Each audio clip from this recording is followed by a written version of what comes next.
Baik, kita mulai saja ya untuk presentasi pagi hari ini. Bismillahirrahmanirrahim. Assalamualaikum warahmatullahi wabarakatuh. Waalaikumsalam warahmatullahi wabarakatuh. Alhamdulillahi wa kafa wassalatu wassalamu ala sayyidina Muhammadin al-Mustafa wa ala alihi wa sahbihi ahli sidki wal wafa amma ba'du.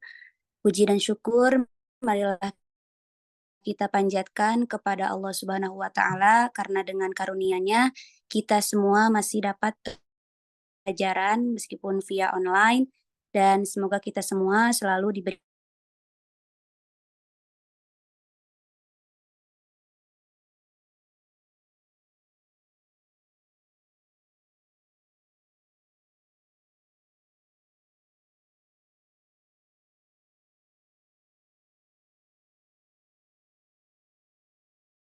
Raul Mustafa sebagai moderator. Kemudian ada dua teman saya yang akan menjadi presentator. Yang pertama ada Fani Anggrani, yang kedua ada Wiwin Widya.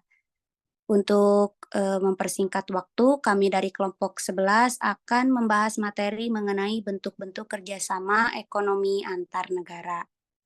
Nah, baik teman-teman, boleh next slide. Di sini, kerjasama ekonomi antar negara ini adalah upaya kolaboratif di antara dua negara atau lebih untuk meningkatkan pertukaran barang, jasa, dan investasi. Ini dilakukan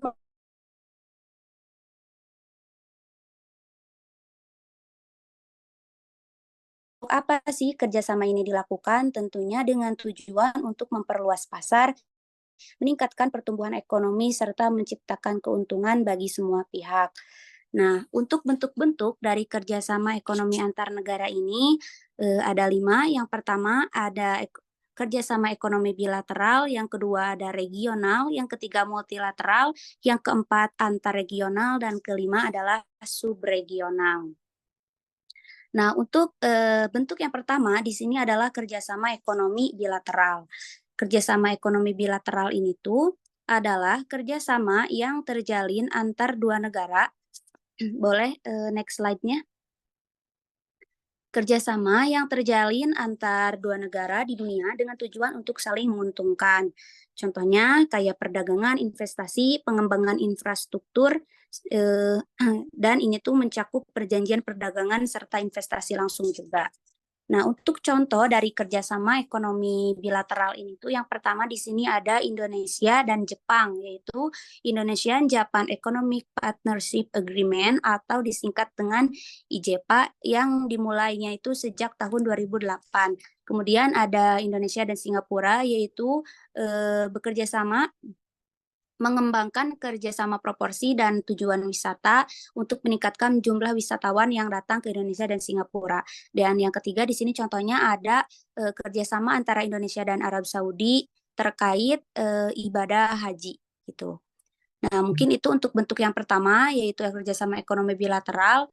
Untuk bentuk yang kedua, yaitu adalah kerjasama ekonomi regional yang akan disampaikan oleh Fani Anggrani. Kepada Fani dipersilahkan.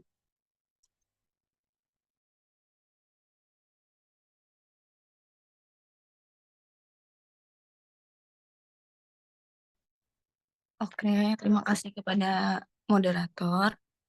Sebelumnya di sini aku mau ngejelasin mengenai kerjasama ekonomi. Boleh di next slide dulu.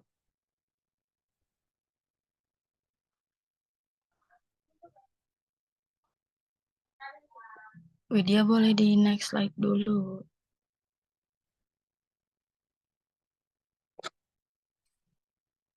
Udah ini teh udah ke ekonomi regional, cuman kayaknya rada ini deh. Oke, lanjut dulu aja sambil berjalan. Oke, selanjutnya aku mau ngejelasin tentang kerjasama ekonomi regional. Nah, jadi kerjasama ekonomi regional tuh adalah bentuk kerjasama di bidang ekonomi dengan beberapa negara atau lebih dari dua negara di suatu wilayah atau kawasan. Nah, tujuan dari kerjasama ekonomi regional tuh untuk menjamin kepentingan ekonomi dari negara-negara yang ada di kawasan tersebut. Nah, dalam prosesnya itu negara-negara di suatu kawasan tersebut akan saling membantu, terutama jika ada suatu negara yang tengah mengalami krisis ekonomi. Nah, untuk, tujuannya sendiri itu yang pertama untuk meningkatkan stabilitas kawasan dan meningkatkan hubungan perekonomian antar negara-negara anggota. Yang keduanya untuk memasarkan produk barang maupun jasa dari negara-negara anggota. Yang ketiga untuk menjalin hubungan persahabatan dengan negara-negara anggota. Dan yang terakhir untuk mendapatkan bahan kebutuhan yang diperlukan terutama jika negara sendiri tidak dapat memproduksinya.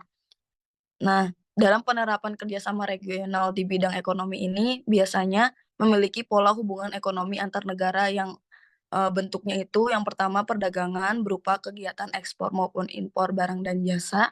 Yang kedua ada penanaman modal asing berupa kegiatan membawa modal ke suatu negara dan mendirikan perusahaan yang berupa perusahaan jasa atau industri. Yang ketiga, investasi portofolio berupa investasi yang bersifat keuangan dalam bentuk saham, obligasi, pinjaman kepada perusahaan swasta, dan deposito berjangka dari suatu negara. Nah, ini ada beberapa contoh dari bentuk kerjasama regional di dunia itu. Yang pertama ada APEC itu ya. Nah, ini tuh kependekan dari Asia Pacific Economic Cooperation. APEC ini tuh menjadi forum kerjasama regional bagi beberapa negara di kawasan Asia Pasifik untuk meningkatkan pertumbuhan ekonomi, perdagangan, dan investasi. Pendiri dari APEC ini tuh adalah Perdana Menteri Australia Bob Hawke pada November 1989. Tujuan didirikan organisasi ini itu tertera pada Deklarasi Bogor tahun 1994, yakni menetapkan kawasan APEC sebagai kawasan perdagangan dan investasi bebas terbuka, berlaku paling lambat tahun 2020.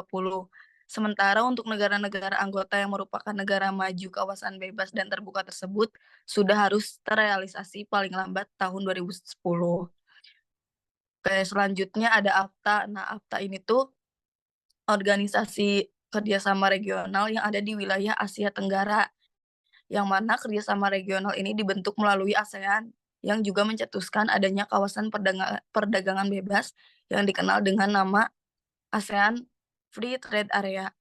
AFTA ini dibentuk pada tahun 1993 oleh 7 negara pendiri, yakni Indonesia, Singapura, Thailand, Malaysia, Filipina, Vietnam, dan Brunei Darussalam. Yang ketiga itu ada ASEAN. Nah, organisasi ini tuh didirikan pada 8 Agustus 1967. Tujuannya ini untuk mempercepat pertumbuhan ekonomi, kemajuan sosial, dan perkembangan kebudayaan melalui usaha bersama masyarakat Asia. Oke, tadi kan kita membahas mengenai kerjasama ekonomi regional yang tujuannya tuh untuk beberapa negara atau lebih dari 2 negara yang berada di suatu wilayah atau kawasan, misalnya ASEAN tadi kan di wilayah Asia Tenggara. Nah, selanjutnya kerjasama multilateral. Nah, kalau kerjasama multilateral ini adalah bentuk kerjasama internasional yang melibatkan 3 atau lebih negara dengan tujuan bersama untuk mencapai hasil yang diinginkan atau menangani isu-isu yang melibatkan lebih dari 2 pihak. Nah, kerjasama multilateral ini tuh lebih kompleks dan melibatkan sejumlah peserta yang tidak dibatasi oleh wilayah atau kawasan. Jadi kalau tadi kerjasama regional itu kan dibatasi oleh wilayah, misalnya Asia Tenggara gitu. Kalau ini tidak dibatasi wilayah atau kawasan dan juga tidak memiliki persyaratan khusus untuk bergabung. Nah, contohnya dari bentuk kerjasama ekonomi multilateral ini yang pertama ada Perserikatan Bangsa-Bangsa atau PBB yang memiliki anggota dari seluruh negara di dunia dengan tujuan menjalin kerjasama dalam berbagai bidang seperti hukum, keamanan, ekonomi, sosial, hak asasi, dan perdamaian antar negara. Contoh keduanya ada World Bank atau Bank Dunia. Ini tuh lembaga keuangan yang membantu pembangunan negara di sektor keuangan. Dan contoh yang ketiga ada World Trade Organization atau kita singkat itu WTO, yang bertugas menata dan memfasilitasi lalu lintas perdagangan antar negara serta mengatasi perselisihan perdagangan antar negara. Nah, sebelumnya kerjasama multilateral ini tuh memiliki 2 jenis anggota, ada anggota utama dan juga ada anggota aktif.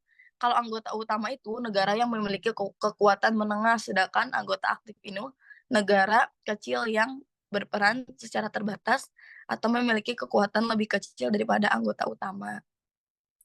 Nah, manfaat utama dari kerjasama multilateral itu meningkatkan modal dan kapasitas keuangan, memerangi kemiskinan, mengurangi kesenjangan, dan meningkatkan kesejahteraan.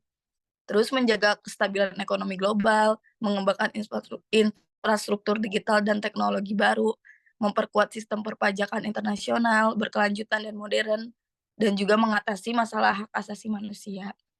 Mungkin segitu penjelasan mengenai kerjasama ekonomi regional dan kerjasama ekonomi multilateral. Selanjutnya saya serahkan ke moderator. Baik, terima kasih kepada presentator pertama, yaitu Fani Anggreni, yang telah menjelaskan mengenai bentuk kerjasama dari regional dan multilateral. Mungkin untuk poin 4 dan 5, yaitu kerjasama ekonomi antar regional dan subregional, akan disampaikan oleh Wiwin Widianisi. Kepada Wiwin, dipersilahkan. Oke, terima kasih moderator. Sebelumnya mohon maaf off cam, soalnya terkendala jaringan. Langsung saja untuk materi keempat, yaitu kerjasama ekonomi antar regional. Pengertiannya yaitu bentuk kolaborasi ekonomi antar negara atau wilayah yang terletak di kawasan geografis yang luas, seringkali mencakup beberapa negara. Tujuan dari kerjasama antar regional ini tuh adalah untuk meningkatkan pertumbuhan ekonomi, memperkuat perdagangan, dan mendorong pembangunan yang berkelanjutan di seluruh kawasan tersebut.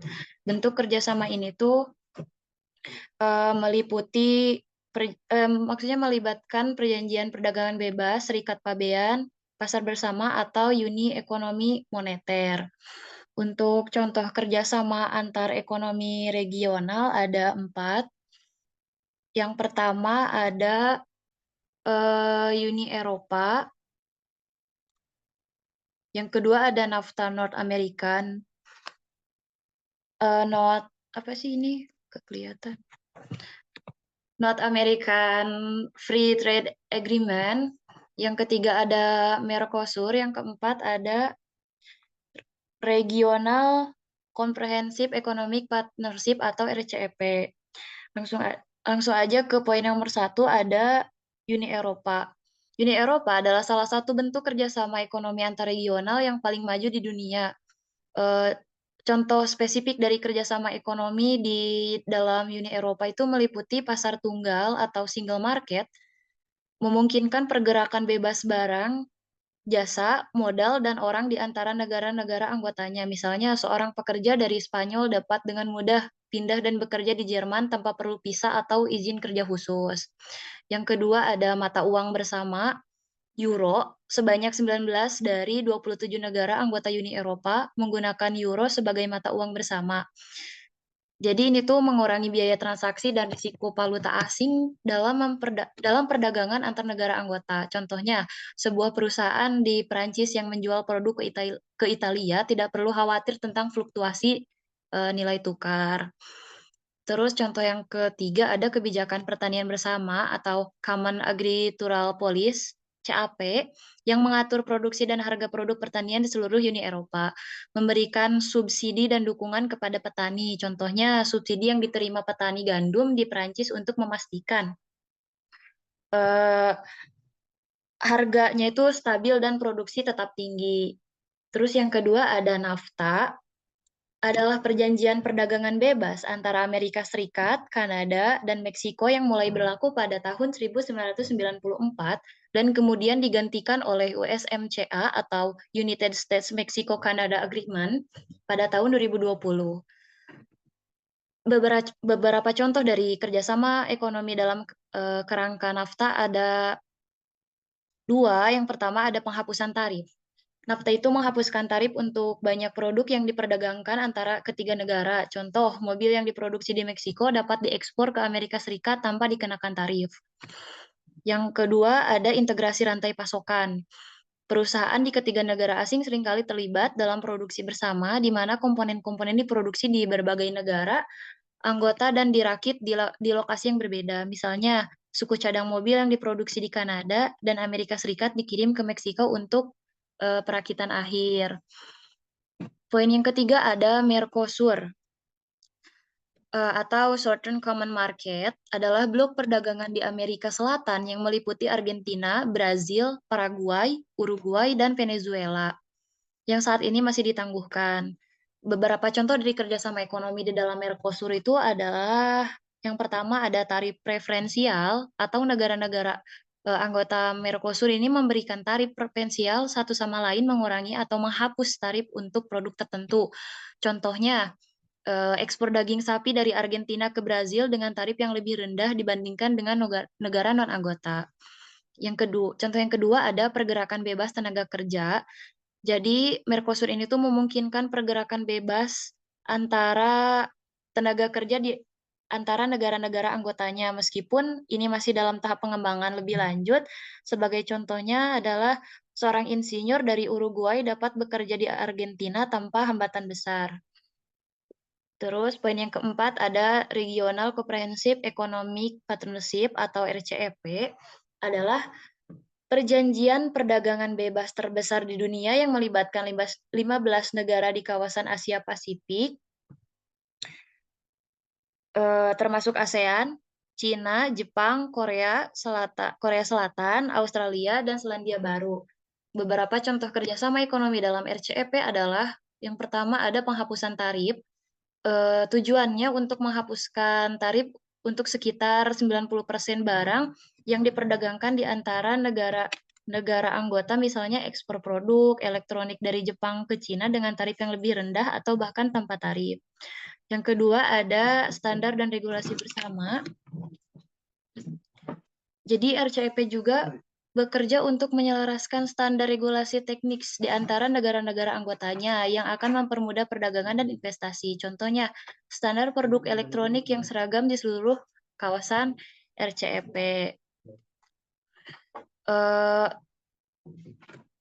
Untuk materi yang selanjutnya ada ekonomi kerjasama subregional. Kerjasama ekonomi subregional adalah bentuk kolaborasi antara negara atau wilayah yang berada dalam satu kawasan geografis lebih kecil dibandingkan dengan kerjasama regional.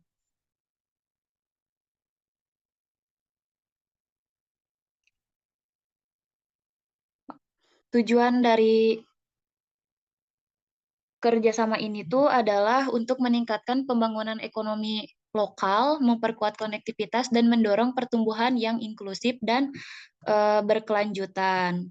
Untuk contoh dari kerjasama ekonomi subregional itu ada Greater Mekong Subregion. Terus yang kedua ada Brunei Darussalam, Indonesia, Malaysia, Filipina, ASEAN Growth Area atau BIM-EAGA. Terus yang ketiga ada South Asia Subregional Economic Cooperation SASEC. Yang keempat ada Bay of Bengal, Initiative for Multisectoral Technical and Economic Cooperation, BIMTEC. Untuk poin yang pertama adalah Greater Mekong Subregional atau GMS. GMS ini tuh melibatkan 6 negara, yaitu Kamboja, Tiongkok, spesifiknya sih Provinsi Yunnan dan Guangxi, Laos, Myanmar, Thailand, dan Vietnam. Inisiatif ini tuh difasilitasi oleh ASEAN Development Bank atau ADB dan berfokus pada pengembangan infrastruktur, perdagangan, dan konektivitas di wilayah Mekong. Proyek utama dari GMS ini tuh yang pertama ada Koridor Ekonomi Timur dan Barat. Koridor Ekonomi Timur Barat, jalan raya yang membentang dari Danang di Vietnam melalui Laos dan Thailand hingga ke Maulamieni di Myanmar. Koridor ini memfasilitasi pergerakan barang dan jasa antara negara-negara tersebut, mengurangi waktu perjalanan dan meningkatkan efisiensi logistik. Yang kedua ada Koridor Ekonomi Utara Selatan yang menghubungkan Kunming di Tiongkok ke Bangkok di Thailand melalui Laos dan Myanmar. Koridor ini mendukung perdagangan dan pariwisata di wilayah tersebut. Yang ketiga ada proyek energi termasuk pembangunan pembangkit listrik tenaga air di Nam Thuận, Laos yang mengekspor listrik ke Thailand. Proyek ini meningkatkan pasokan energi di wilayah tersebut dan mendukung pembangunan ekonomi lokal. Manfaatnya itu meningkatkan perdagangan intraregional, meningkatkan investasi asing langsung atau FDL, dan mengembangkan infrastruktur yang mendukung pertumbuhan ekonomi. Yang kedua, ada Brunei Darussalam Indonesia Malaysia Philippines EAS ASEAN Growth Area atau BIM EAGA yang didirikan pada tahun 1994 untuk mempercepat pembangunan ekonomi di wilayah timur ASEAN yang kurang berkembang. Fokus utamanya adalah pada sektor pertanian, perikanan, pariwisata, dan konektivitas. Proyek utamanya yaitu pengembangan pariwisata, promosi destinasi, wisata di wilayah timur ASEAN melalui kerjasama pemasaran dan pembangunan infrastruktur pariwisata. Contohnya itu peningkatan rute penerbangan langsung antara kota-kota di wilayah ini seperti penerbangan antar kota Kinabalu, Malaysia, dan Davao di Filipina. Yang kedua ada proyek pertanian dan perikanan, yaitu untuk meningkatkan produk dan ekspor produk pertanian dan perikanan. Contohnya pembangunan pusat pengolahan hasil laut di wilayah ini yang mendukung industri perikanan lokal dan ekspor. Yang ketiga ada konektivitas infrastruktur, yaitu peningkatan jaringan jalan, pelabuhan, dan bandara untuk memfasilitasi pergerakan barang dan orang. Contohnya membangun dan perbaikan jalan raya di Kalimantan yang menghubungkan daerah-daerah terpencil dengan pusat-pusat ekonomi utama. Manfaat dari BIM EAGA ini tuh ada peningkatan kesejahteraan ekonomi di wilayah timur ASEAN, peningkatan kapasitas produksi dan ekspor produk lokal, penguatan hubungan ekonomi dan sosial antar negara anggota. Terus yang ketiga ada South Asia Subregional Economic Cooperation atau SASEC yang melibatkan Bangladesh, Bhutan, India, Maladewa, Myanmar, Nepal, dan Sri Lanka. Inisiatif ini difasilitasi oleh ADB dan berfokus pada pengembangan infrastruktur transportasi, perdagangan, dan energi di kawasan Asia Selatan. Proyek utamanya ada proyek transportasi, pembangunan jalan raya, rel kereta api, dan pelabuhan untuk meningkatkan konektivitas dan perdagangan. Contohnya, proyek jalan raya Sasek di Nepal yang menghubungkan Kathmandu dengan perbatasan India, memfasilitasi perdagangan dan pergerakan orang antara kedua negara. Proyek yang kedua ada proyek energi, pengembangan infrastruktur energi untuk meningkatkan pasokan listrik dan mendorong pembangunan ekonomi. Contohnya jaringan transmisi listrik yang menghubungkan India dan Bangladesh. Kemungkinan transfer listrik dan stabilitas pasokan energi di kedua negara. Manfaatnya itu ada 3. Yang pertama, meningkatkan perdagangan intraregional dan global. Yang kedua, meningkatkan akses ke energi yang andal dan terjangkau. Yang ketiga, ada pengurangan kemiskinan dan peningkatan kesejahteraan masyarakat lokal. Yang keempat, ada Bay of Bengal Initiative for Multi-Sectoral Technical and Economic Cooperation atau BIMSTEC yang melibatkan negara-negara di sekitar Teluk Benggala, yaitu Bangladesh, Bhutan, India, Myanmar, Nepal, Sri Lanka, dan Thailand. Fokus utama BIMSTEC adalah pada perdagangan, investasi, teknologi, dan konektivitas. Proyek utamanya ada koridor transportasi, yaitu pembangunan jaringan jalan dan rel kereta api yang menghubungkan negara-negara anggota untuk meningkatkan perdagangan dan mobilitas. Contohnya proyek koridor ekonomi BIMSTEC yang menghubungkan Kolkata, India dengan Yangon di Myanmar.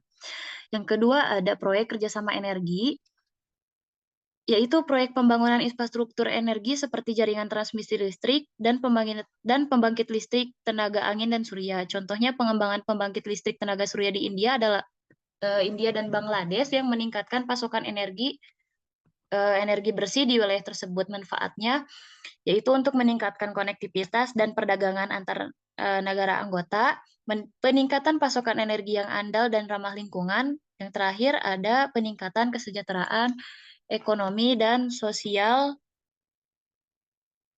di wilayah Teluk Benggala. Mungkin itu saja materi dari saya kembalikan pada moderator.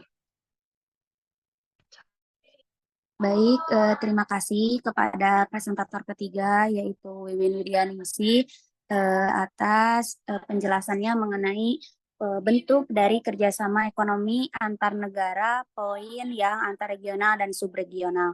Mohon maaf ya teman-teman, kalau suaranya agak berisik.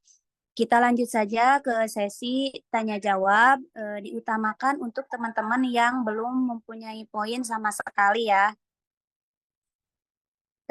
Sebentar, saya cek dulu. Boleh untuk ini Raihan Rawadi siapa ya? Boleh untuk Viola terlebih dahulu.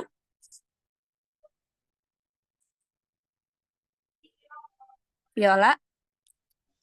Baik, terima kasih sebelumnya. Maaf karena nggak bisa on cam karena kendala jaringan. Aku mau tanya, tadi kan sudah dijelaskan oleh Fani tentang kerjasama ekonomi multilateral, bahwa contohnya tuh WTO. Nah, di sini tuh aku mau tanya bagaimana sih peran organisasi internasional seperti WTO itu tuh dalam mengatur perdagangan antar negara.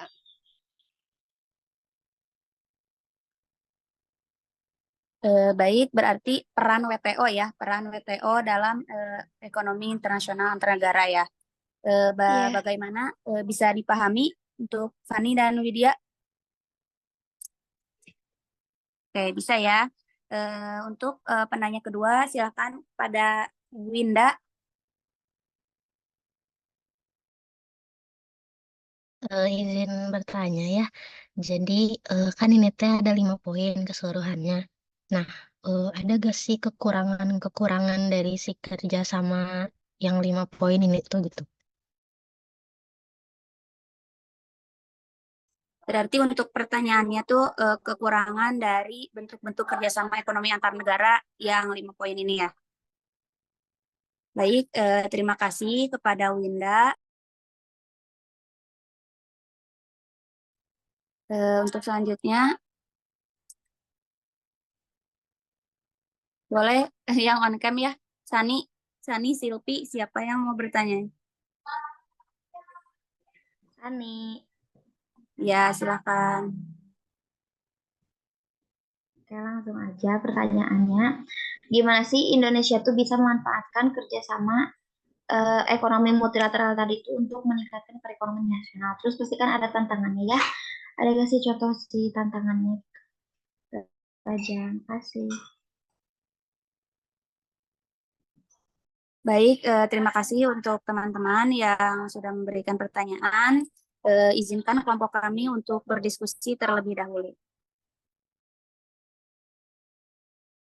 Akan bertanya ya mengenai bagaimana peran dari WTO dalam mengatur perdagangan antar negara. Di sini aku mau menjabarkan 3 poin ya. Yang pertama itu mengatur jalannya perdagangan. Jadi WTO ini tuh sebagai wadah gitu bagi negara-negara anggotanya untuk menyelesaikan sengketa perdagangan dan mengatur jalannya perdagangan agar lebih lancar. Yang kedua itu mendorong persaingan sehat. Di sini tuh WTO berusaha mengurangi atau menghilangkan tarif, kuota, dan hambatan perdagangan lainnya yang membatasi aliran barang dan jasa antar negara-negara sehingga mendorong persaingan sehat dan integrasi ekonomi yang luar biasa, yang lebih besar. Yang ketiga itu menjamin perekonomian negara. Nah, di sini juga WTO itu sebagai platform untuk menyelesaikan perselisihan perdagangan, bernegosiasi perjanjian perdagangan, dan memastikan kelancaran aliran barang dan jasa melintasi batas internasional, sehingga membantu menjamin perekonomian negara itu berjalan dengan baik. Nah, mungkin segitu dari saya, sama teman-teman nanti bisa ditambahkan. Saya kembalikan ke moderator. Baik, terima kasih kepada Fani Rayani yang telah menjawab pertanyaan dari Viola gitu. Nah, boleh dari teman-teman ada yang mau menambahkan? Boleh, Salma. Nanti lanjut si Tarisa ya, langsung aja teman-teman. Baik, terima kasih moderator. Apakah suara saya terdengar? Terdengar Salma. Jadi tadi kan menambahkan dari jawaban dari Fani atas pertanyaan dari Viola. Jadi bagaimana sih peran WTO dalam mengatur perdagangan di dunia gitu. Jadi peran WTO ini sebetulnya untuk pengurangan tarif dan hambatan. Jadi kan ini tuh adalah organisasi internasional. Jadi mereka itu mempunyai hak untuk mendorong arus perdagangan antar negara dengan cara melalui pengurangan tarif dan hambatan, serta membatasi perlakuan diskriminasi dalam hubungan perdagangan internasional. Jadi WTO sendiri itu memiliki peran yang sangat penting sebagai organisasi internasional yang bebas dan adil begitu. Nah, jadi bisa disimpulkan bahwasanya WTO ini berperan aktif dalam mengurusi perdagangan-perdagangan yang dianggap diskriminasi dalam perdagangan di internasional itu sendiri dengan cara yang tadi pengurangan tarif dan hambatan. Mungkin itu dari saya. Saya kembalikan lagi kepada moderator. Baik, terima kasih kepada Salma. Boleh dari Silpi, silakan.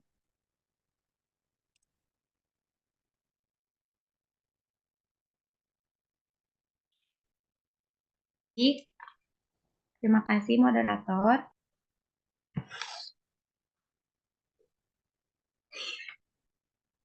Baik, yang pertama tuh menetapkan aturan perdagangan itu udah pasti ya. Jadi WTO itu merumuskan perjanjian yang mengikat secara hukum bagi negara-negara anggota, mencakup berbagai aspek perdagangan seperti tarif, subsidi, hambatan, dan lain sebagainya. Terus WTO juga sebagai pemantau dan meninjau kebijakan perdagangan gitu. Nah, WTO juga meningkatkan kapasitas perdagangan negara berkembang sama meningkatkan kesadaran publik. Jadi WTO itu berupaya meningkatkan kesadaran publik tentang pentingnya sistem perdagangan multilateral. Secara keseluruhan tuh WTO memainkan peran penting dalam mengatur perdagangan antar negara dan memastikan kelancaran sistem perdagangan global. Jadi sekian dari saya kembalikan kepada moderator. Baik, terima kasih kepada Silpi atas tambahannya. Boleh diteruskan tadi Tarisa ya. Baik, terima kasih kepada moderator.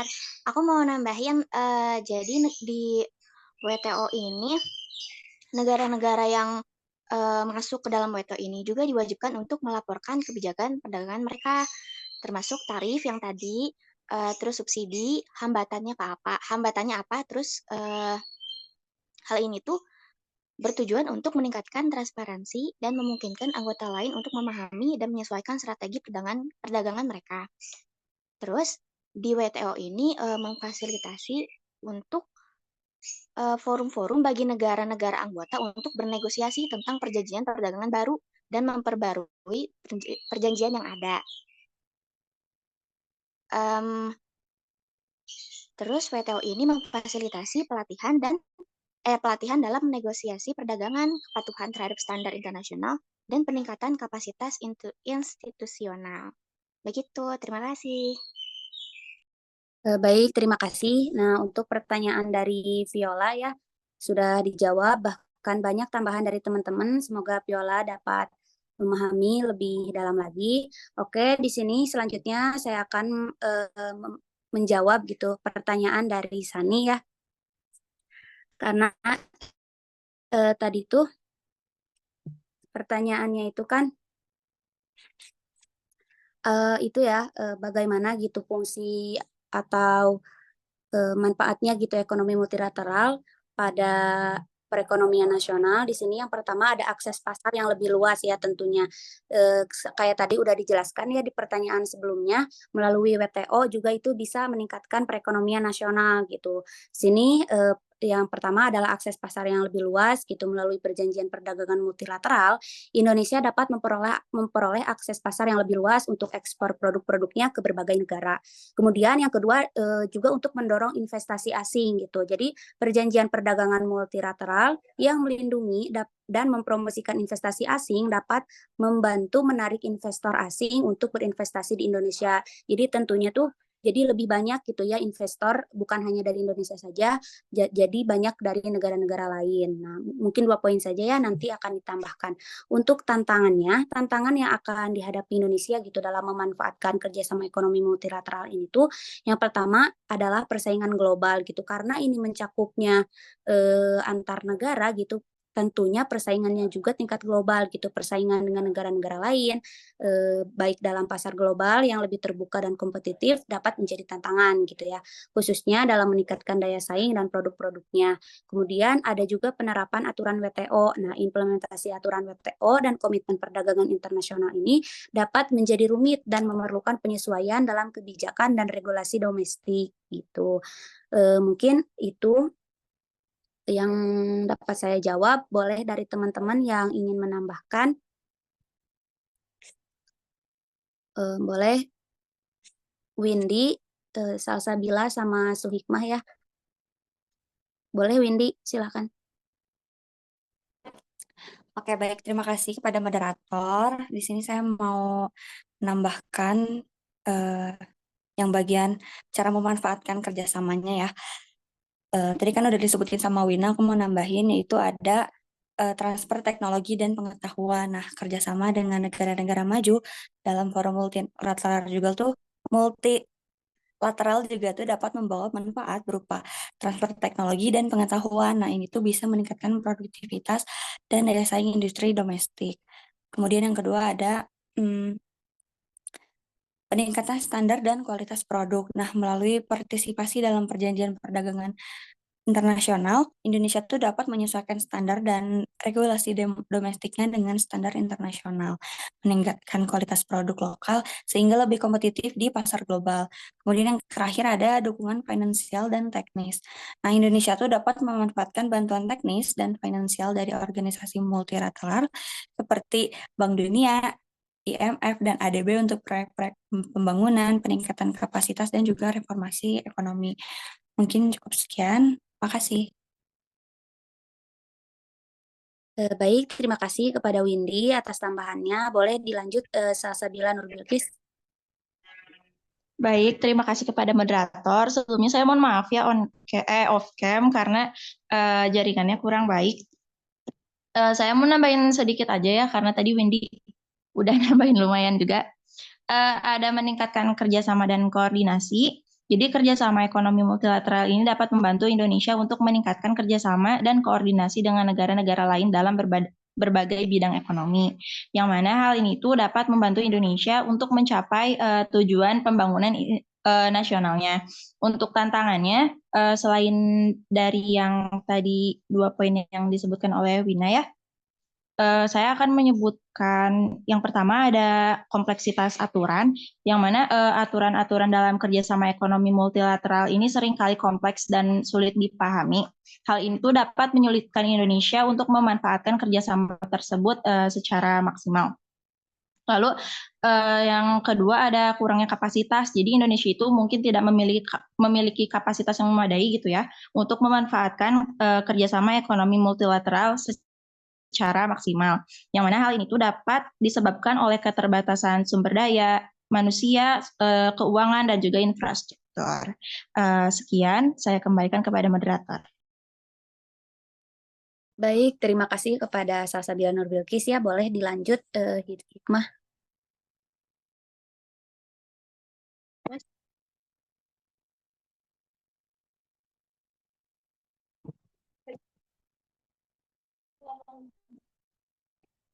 Oke, baik. Terima kasih sebelumnya. Suaranya jelas nggak? Jelas. Jelas? Oke, langsung saja. Tambahan jawaban dari saya, yaitu Indonesia dapat memanfaatkan kerjasama ekonomi multilateral untuk meningkatkan perekonomian nasional. Itu salah satunya ada memperkuat kapasitas sumber daya manusia yang dimana kerjasama ekonomi multilateral dapat membantu Indonesia untuk memperkuat kapasitas sumber daya manusianya. Nah, hal ini itu dapat dilakukan melalui pelatihan dan pendidikan, serta melalui pertukaran pelajar dan tenaga kerja. Peningkatan kapasitas sumber daya manusia juga dapat membantu Indonesia untuk meningkatkan produktivitas dan daya saingnya di pasar global. Nah, untuk tantangannya sendiri itu ada di sumber dayanya juga, seperti Indonesia masih memiliki sumber daya manusia yang belum memadai, seperti tenaga kerja yang terampil dan berpendidikan tinggi. Hal ini itu dapat menghambat daya saing Indonesia di pasar global. Mungkin cukup sekian tambah dari saya kembalikan kepada moderator. Nah, baik, terima kasih kepada Hikmah atas tambahannya, kepada Salsabila dan Windy juga. Baik, teman-teman, gimana Sani dapat dipahami? Ya, gitu. Jadi tentunya Ya, pasti terima kasih. untuk perekonomian nasional dan juga pasti ada beberapa tantangan. Nah, untuk pertanyaan selanjutnya yaitu pertanyaan dari Winda akan dijawab oleh Wiwin Widya. Kepada Wiwin Widya dipersilakan.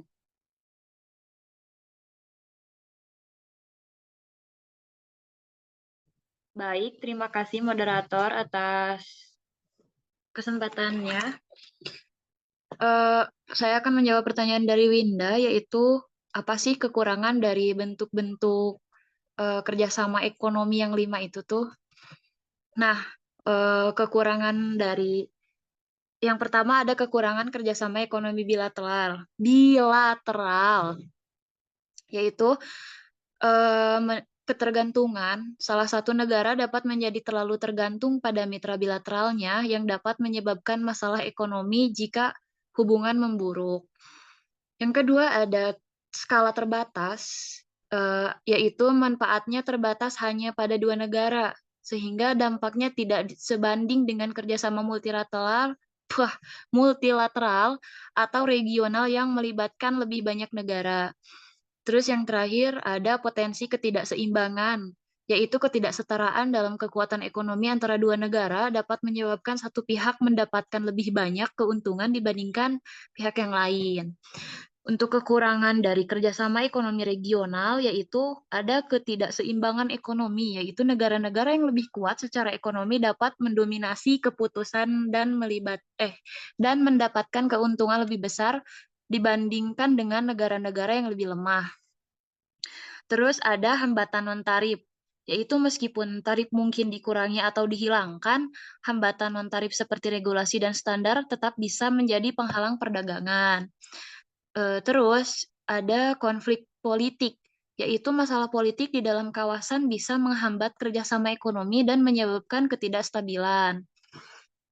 Untuk kekurangan kerjasama ekonomi multilateral, yaitu ada proses negosiasi yang rumit, melibatkan banyak negara dengan kepentingan yang berbeda-beda. Jadi proses negosiasi seringkali panjang dan kompleks gitu. Terus ada implementasi yang lambat, yaitu keputusan multilateral seringkali membutuhkan waktu yang lama untuk diimplementasikan karena harus mendapatkan persetujuan dari semua anggota. Terus ada keuntungan yang tidak merata, yaitu negara-negara yang berkembang mungkin merasa tidak mendapatkan manfaat yang adil dibandingkan dengan negara-negara maju. Terus ada kekurangan kerjasama ekonomi antar regional. Yang pertama itu ada perbedaan budaya dan sistem ekonomi, yaitu perbedaan yang signifikan dalam budaya, sistem ekonomi dan regulasi dapat menghambat kerjasama yang efektif. Terus ada koordinasi yang kompleks, yaitu mengkoordinasikan kebijakan dan strategi antara 2 atau lebih kawasan dengan dinamika yang berbeda, bisa sangat menantang. Terus ada biaya yang tinggi, jadi implementasi kerjasama ini tuh sering memerlukan sumber daya dan biaya yang besar untuk mengatasi perbedaan dan menyelaraskan kebijakan. Terus ada yang terakhir ada kekurangan kerjasama ekonomi subregional. Kekurangannya itu ketidakmerataan manfaat. Jadi wilayah yang lebih maju dalam subkawasan mungkin mendapat lebih banyak manfaat dibandingkan dengan wilayah yang kurang berkembang. Terus ada masalah infrastruktur atau keterbatasan keterbatasan infrastruktur di beberapa wilayah subregional yang bisa menghambat tujuan kerjasama.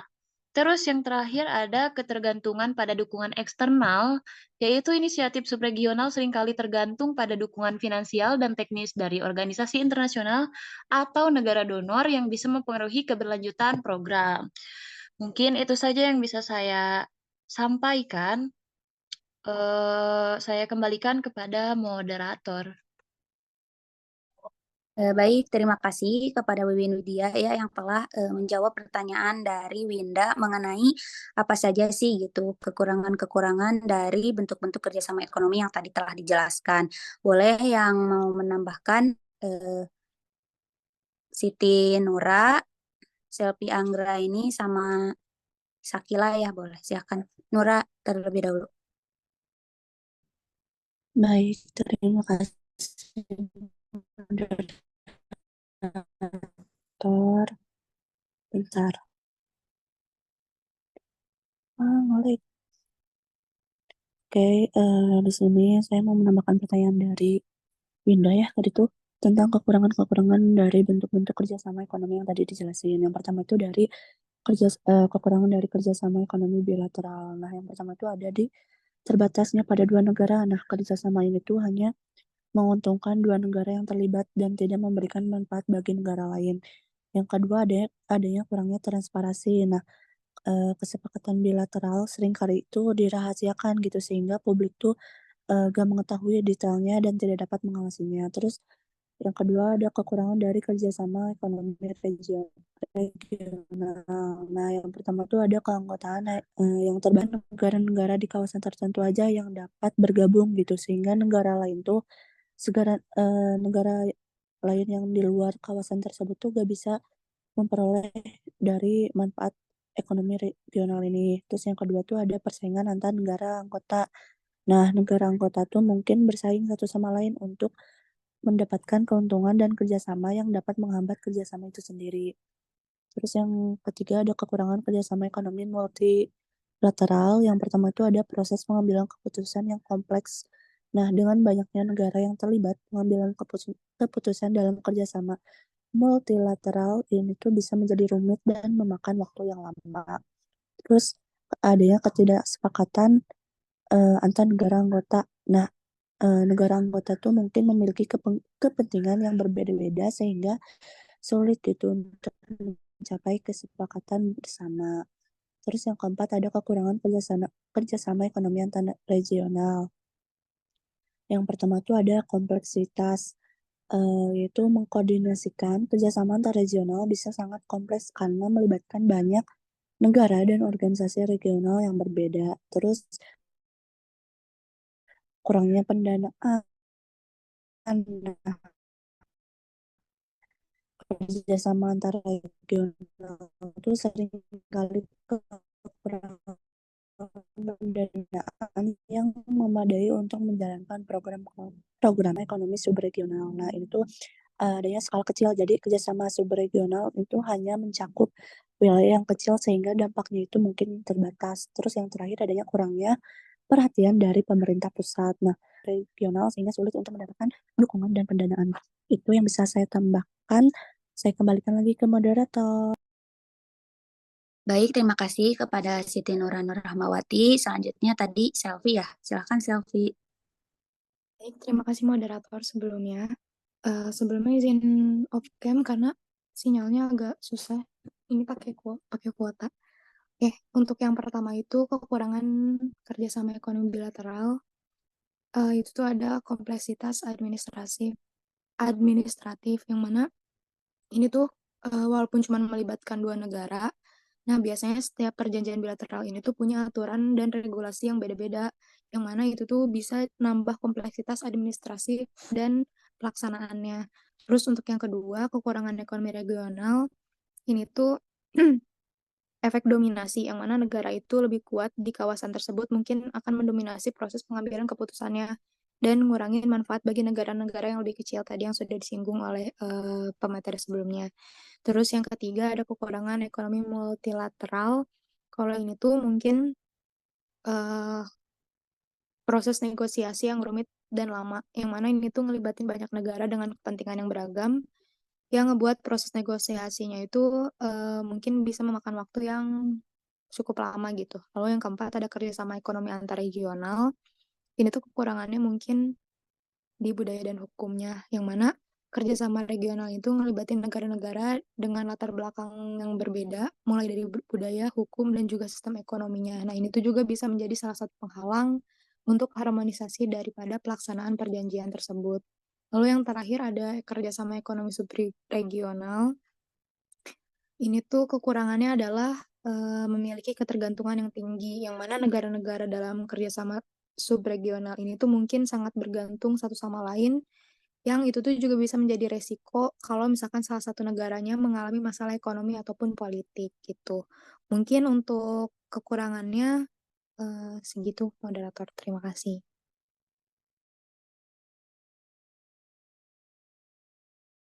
Baik, terima kasih. Langsung saja ke Sakila Nur Salsabila. Baik, terima kasih kepada moderator. Sebelumnya mohon maaf off cam ya karena jaringannya lagi kurang bagus juga. Terus Di sini aku mau nambahin pertanyaan yang Winda mengenai kekurangan bentuk-bentuk kerjasama ekonomi yang tadi disebutin. Yang pertama, kekurangan pada kerjasama ekonomi bilateral ada kurang efektif dalam menyelesaikan masalah global. Jadi cakupan kerjasama yang sempit membuat kerjasamanya itu kurang efektif gitu dalam mengatasi masalah ekonomi global yang kompleks. Yang kedua itu ada berpotensi menimbulkan ketegangan. Nah, persaingan antar negara dalam kerjasama bilateral itu dapat memicu ketegangan politik. Terus ada di kerjasama ekonomi regional, kekurangannya itu perbedaan tingkat perkembangan ekonomi. Nah, negara-negara anggota yang mungkin memiliki tingkat perkembangan ekonomi yang berbeda sehingga menimbulkan kesenjangan gitu dan kesulitan dalam mencapai kesepakatan. Lalu di kekurangan kerjasama ekonomi multilateral ada di dominasi negara-negara maju. Nah, negara-negara maju ini seringkali memiliki pengaruh yang lebih besar dalam organisasi multilateral, sehingga kepentingan negara-negara berkembang mungkin tidak terakomodasi dengan baik gitu ya. Lalu ada kerjasama ekonomi antar regional.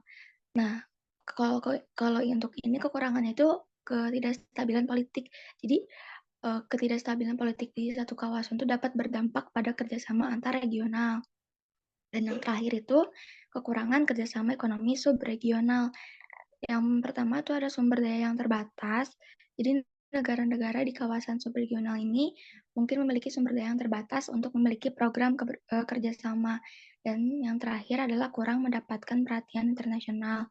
Kerjasama subregional ini mungkin kurang mendapat perhatian dari komunitas internasional dibandingkan dengan kerjasama regional atau multilateral. Seperti itu. Terima kasih kepada moderator. Saya kembalikan kepada moderator. Baik, terima kasih kepada Sakila Nurul Salsabila atas tambahannya. Baik teman-teman, alhamdulillah sesi diskusi telah selesai. Terima kasih untuk teman-teman yang ikut serta, ikut aktif, juga ikut memperhatikan. Semoga kita semua mendapatkan pemahaman dari apa yang telah kita bahas di pagi hari ini. Mungkin cukup sekian presentasi dari kelompok kami. Terima kasih. Wassalamualaikum warahmatullahi wabarakatuh. Waalaikumsalam warahmatullahi wabarakatuh. Waalaikumsalam warahmatullahi wabarakatuh. Wabarakatuh.